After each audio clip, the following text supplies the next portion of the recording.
मित्रांनो, मी आहे साईराज आणि तुम्ही पाहतात आजचं मार्केट. ज्या काही लेवल सांगितल्या होत्या मी कालच्या दिवसामध्ये, तर ते मार्केटने पूर्णपणे फॉलो करण्याचा प्रयत्न केलेला आहे. जो काही आपला सपोर्ट होता 24,817चा 71चा, तो देखील गॅपअपच डायरेक्टली ओपन झालं आहे मार्केट दिवसा सुरुवातीला. तिथून अप टू अप ट्रेंड बघायला मिळालेला आहे. टोटली जी काय आपली वरची सुद्धा रेजिस्टन्स लेवल होती 25,021ची, ती देखील फॉलो करण्याचा प्रयत्न केलेला आहे मार्केटने.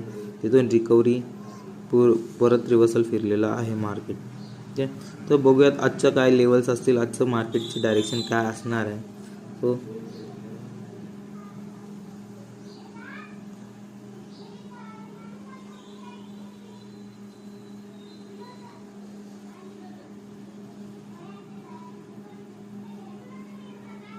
आजचा देखील मित्रांनो स्ट्रॉंगच व्ह्यू असणार आहे. बघूयात कशा पद्धतीने मार्केट व्ह्यू करेल आज. ओके, जी काय आपली 25,101ची जी लेवल आहे रेजिस्टन्स लेवल, ती देखील फॉलो करण्याचा प्रयत्न करेल. इवन आपला जो लो देखील असणार आहे 24,892चा, तो तिथपर्यंत सुद्धा फॉलो करण्याचा प्रयत्न करेल मार्केट. बघूयात काय ओपनिंग होईल मार्केटचे आजच्या दिवसामध्ये. फॉलो करूयात मार्केटला. ओके, अशाच प्रकारे नवनवीन व्हिडिओ पाहण्यासाठी चॅनलला सबस्क्राईब करा, लाईक करा, फॉलो करा. ओके, धन्यवाद मित्रांनो.